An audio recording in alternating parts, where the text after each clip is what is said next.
We'll see if that is going to continue. Big smiles it has been so far on the cameras as we get ourselves underway. What can SMG pull out of the hat? It need to be a hell of a performance from them. Instant DC, the classic C move. Sounds again. Yeah, sounds again coming through. You just have to think back to, what was it, SMG versus Execration, where no one told them to fix their problem. But, well, this is TI. We give them a little bit more breathing room.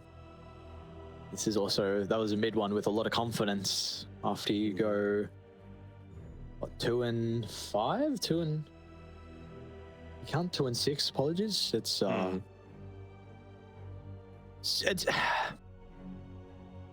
It's been rough for SMG, which is really sad to see the fact that you're top 6 at Kuala Lumpur Major.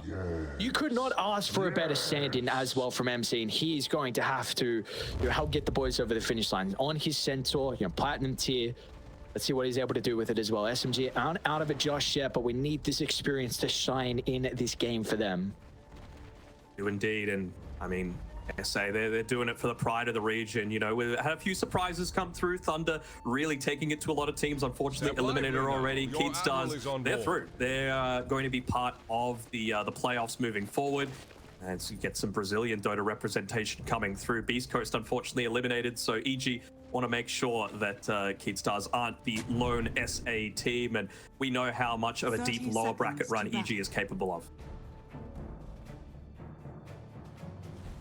One's trying to scout some wards. I think he just got too close, in fact. No, he wanted to be able to scout out the observer ward. Still saw him, one on the left. Did it? Oh, okay, yeah, sorry, yeah. I thought it was he was positioned a little bit more to the left. So we'll have rid of the observer, but nothing is going to happen as of it. Looks like we'll get a 2 for 2. A bit sneaky positioning from Matthew. In fact, he's going to yoink the bounty in front of mid one. So sure, yeah, 3 bounties instead. I mean, if you ever want a crash course in how to annoy people, just watch Matthew Bounty Hunter replays. He just does so much. And of course, it's one of these position 4s that have the potential to, somewhat scale into the later stages, right? Like if you go, it's a bearing, you might choose to go down the Aghanim Scepter route. We've seen bounties go like a phylactery instead, just for a little bit of an extra movement speed slow, allow them to stay out on the map. Or you can even just build like, Solar Crest and buff up the likes of your CK. We've spoken a lot about this Conquer and potential heroes to address in the mid lane. We've seen OD from Somnus have a great showing. What do we feel about the Earthshaker for no one here? Feels pretty good, honestly. Like one of the big strengths of the Conqueror is that you outlast hit a lot of people, and Earthshaker certainly isn't one of them with the Enchant Totem aspect. The big difference maker that I'm really seeing is that you're just able to make so much more consistent plays as the Conqueror relative to the Earthshaker, right? Like you're always a threat. It's basically only relying on the Tidebringer, and you don't even need to fully commit the body. Or just actively building into stats as opposed to something like the Blink Dagger.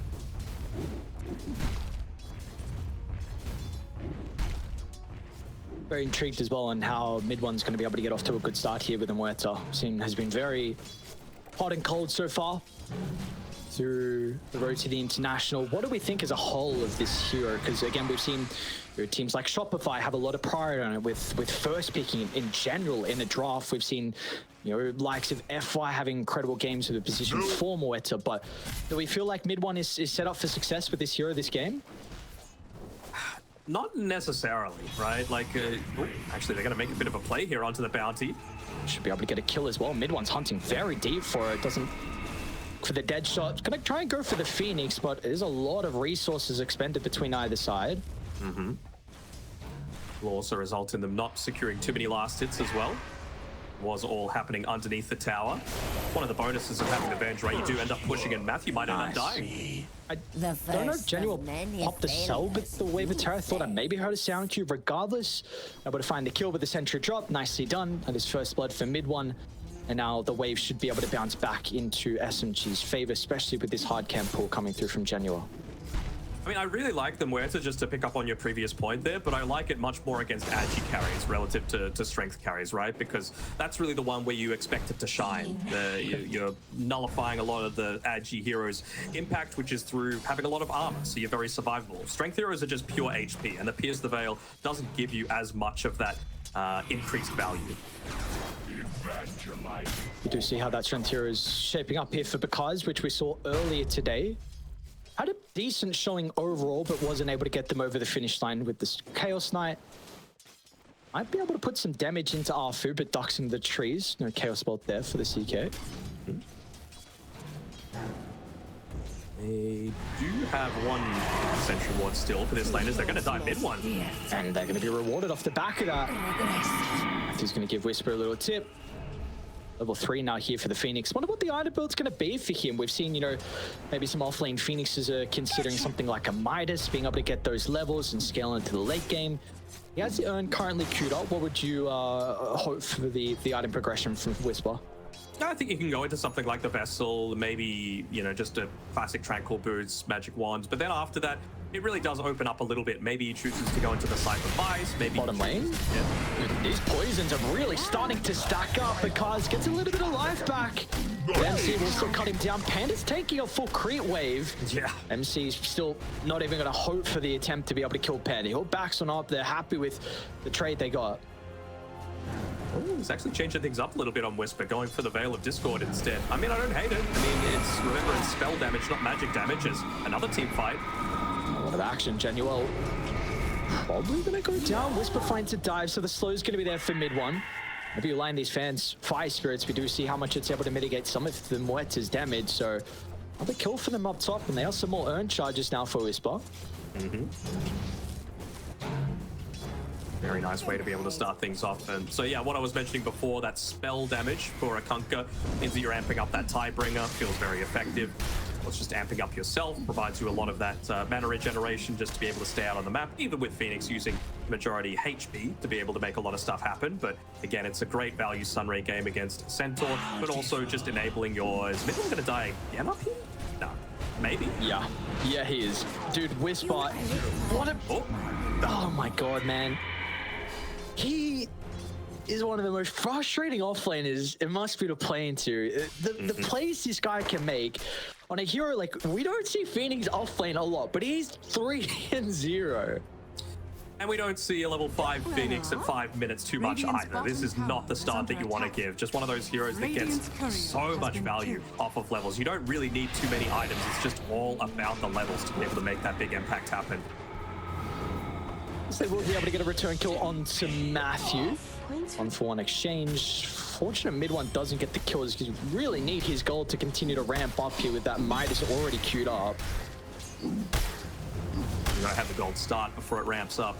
It's he hasn't had the greatest start in a lot of the games that we've been seeing so far, unless the matchup in the lane was really favorable. Bottom side Pakazs, potentially getting a little bit of action onto him, but just being able to dodge out that stun. One of the advantages, of course, of playing the CK is that movement speed that you've got. I mean, this is scary that they're already highlighting the fact that Pakazs can play solo in this lane and Panda can rotate. It looks like he is going to come back through the portal. There's always that risk of a secondary support to be with mid one. Are we just going to feed him over a tango? And then you even need to stick around? I'm sure Panda's just going to be annoying and, you know, play that sort of aggressive role that I was wanting to see out of Zhao last time. Here we go. See. The result of the rotation from C-Small, both come crashing down. Evil Geniuses are continuing on with that momentum in the previous game. They are looking good to start game 2. Man, look down at this bottom side. Like, it's the perfect time for that rotation, right at the 6.5 minute mark, when you've still got the Siege Creep alive, when you've got an Enchantress with one of the better value creeps in the wild with Ripper, just to keep the creep wave alive for the longer period of time. And you know that Arfu is not going to be there to just consistently save and soak up a lot of that XP. He needs to be back there securing the Wisdom Room for himself. And luckily for him, it's not going to be Matthew standing next to him and stunning him up and stealing it away. He just ends up getting his own. But it's still a lot of damage being done onto a tier 1 tower this early.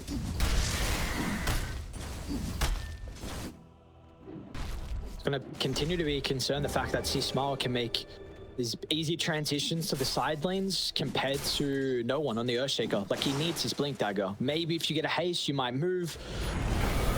Without that, you're not going to be looking at it. And even Radiant supports have the capability to be able to secure these runes as well. And well, they're currently top lane, putting some pressure onto mid one. We're already got a movement through the portal, so mid one's going to be very cautious in his position. They can dive the tower thanks to the Whirlwind Ripper. And if required, they got a supernova as well to drop. They're just going to turn and try and kill the egg, but they're both going to die in the end. It will not matter.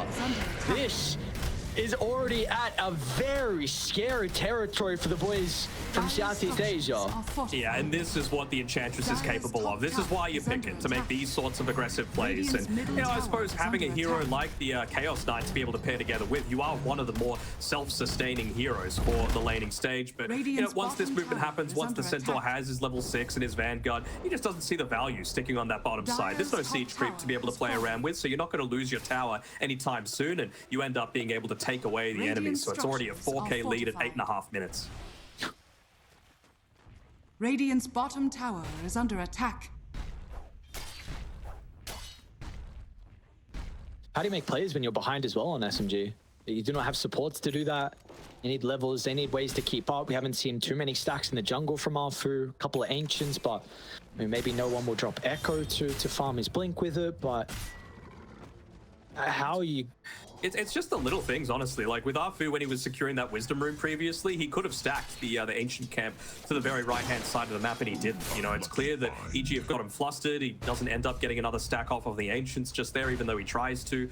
And he's, you know, he's almost level 5, so he's approaching that level 6. But the big thing that I'm seeing is lacking is another gank attempt. It's going to be the timing on the perfect there from Arfu.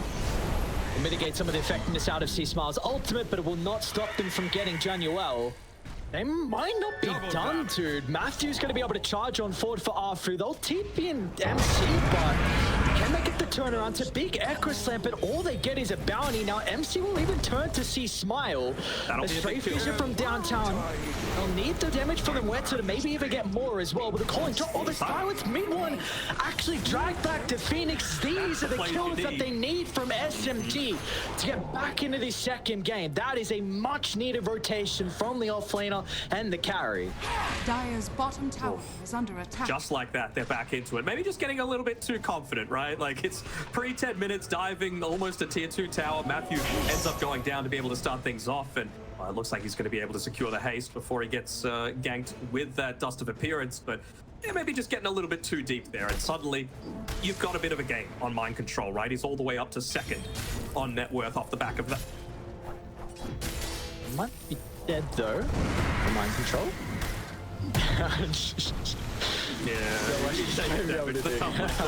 He almost tried to get down, but nah, not going to be the case. Pakazs hasn't been getting too active across the map, and as a result, with all his farm, top of the net worth, 5,400, armlet completed, and the mid-siege will continue with the catapult, along with the Dark Troll Summoner. We're still lacking these ultimates to be able to play with now on SMG because then they use Prior. His tower should go down without a defense. Yeah. The boys coming out, the Skelly boys, just allowing them to take so much of this map control so early.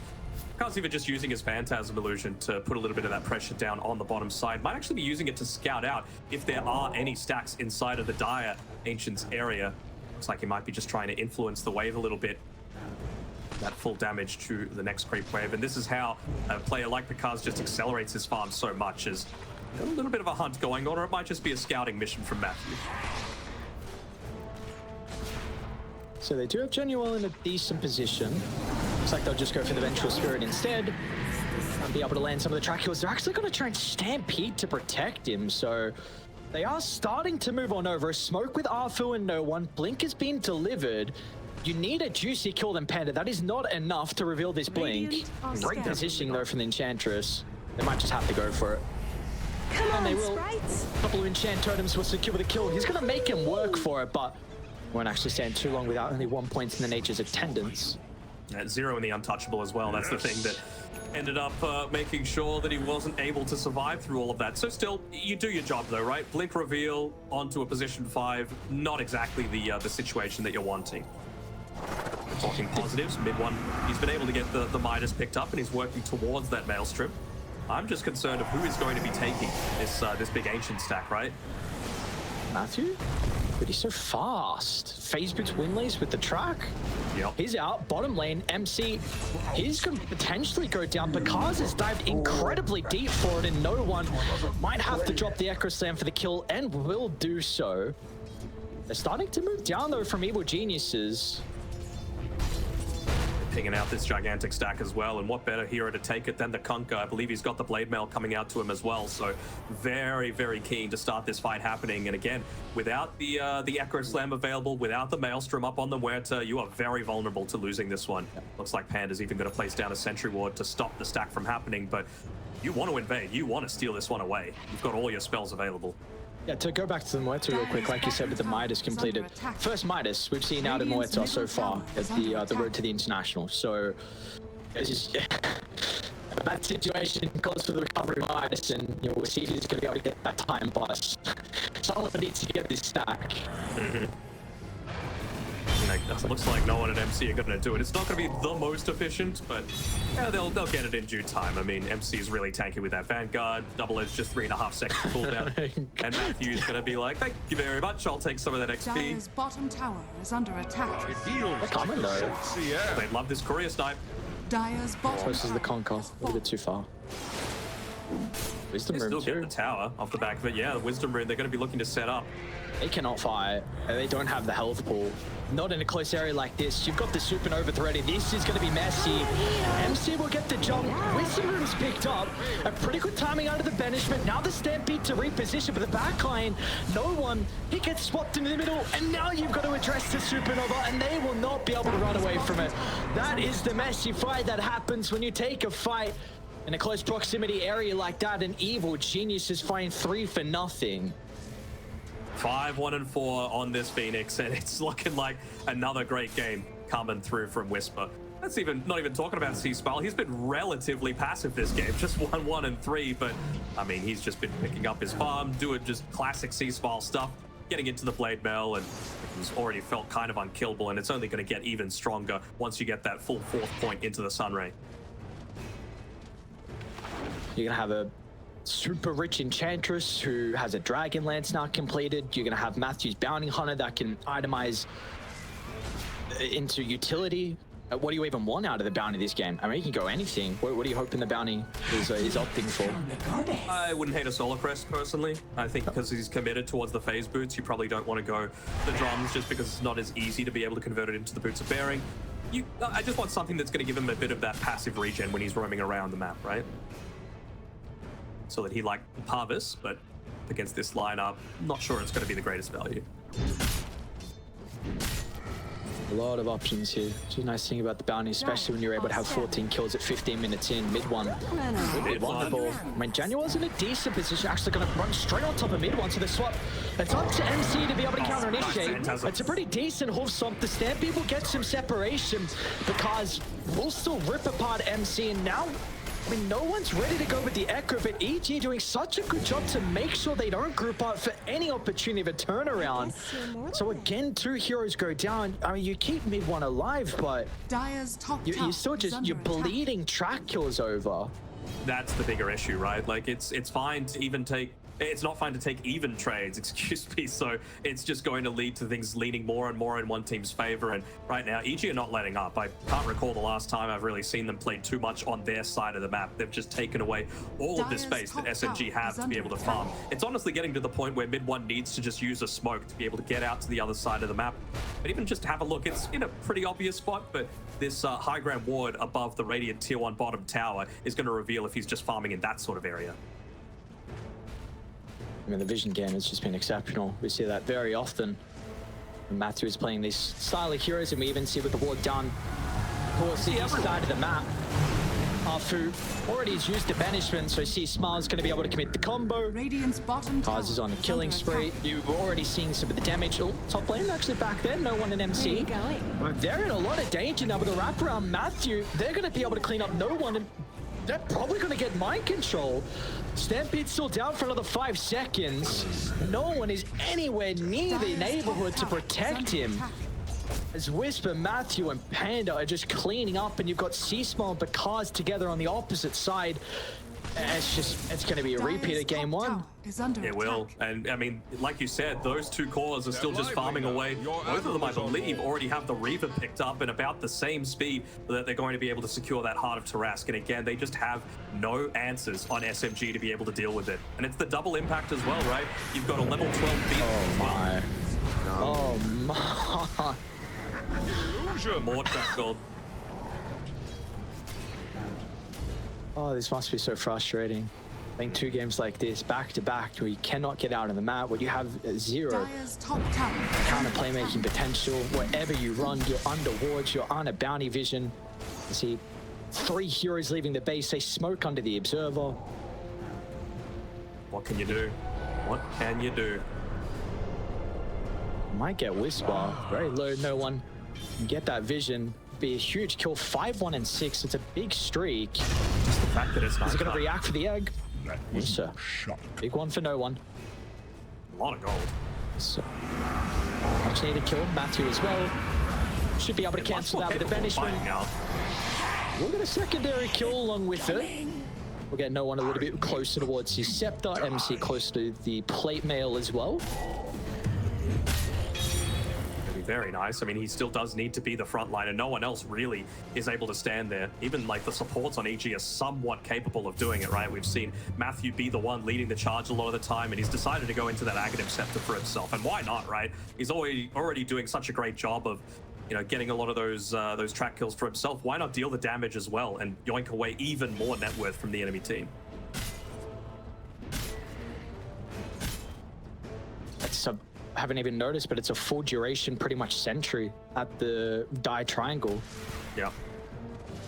So, yeah, just more farm taken away the bank of mid one and SMG. There's your first heart.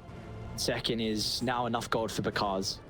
You know it's bad when mid one buys his own sentry ward to be able to get rid of it. That is his in the dire triangle. You know, it really does feel like there's been a little bit of a communication breakdown. At least for mid one, he's been able to get that Gossamer Cape, so Radiant's really nice middle against the tower is Conquer, under even a attack. little bit against the CK, with that initial jump and damage output might enable him to get off the Pierce the Veil. It's going to be a long road back for him. Yeah.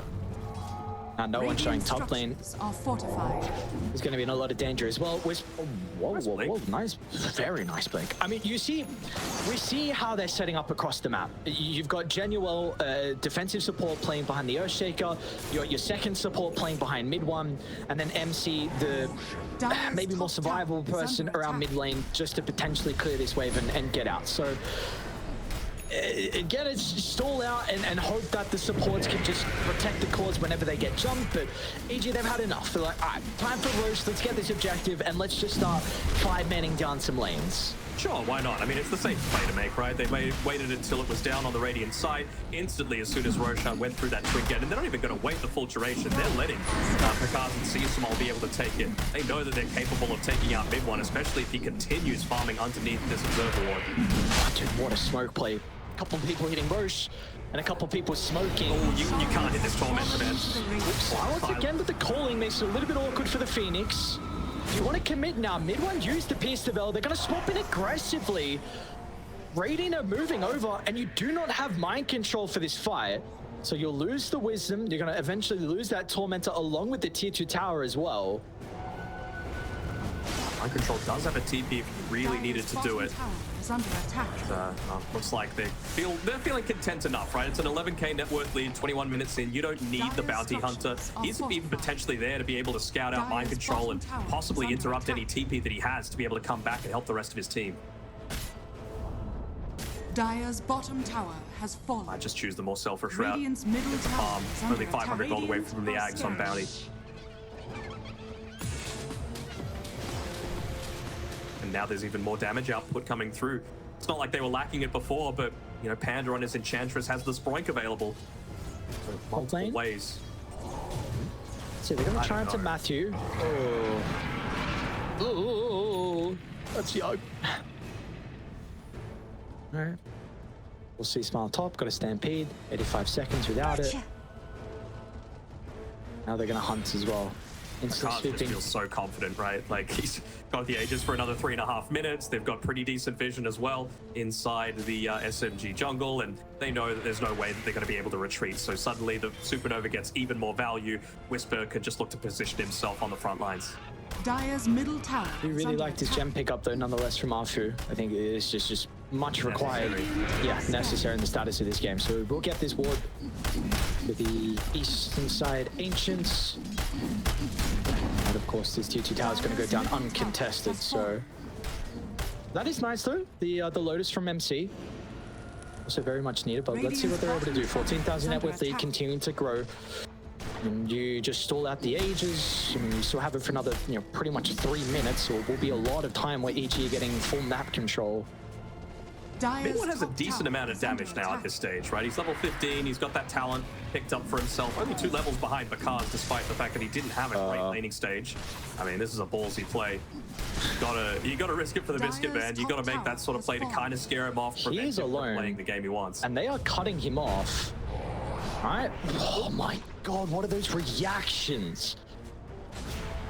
Really, because they're gonna go for Matthew now. This is a little bit closer to the Tier 1 tower. This is not the fight you're looking for.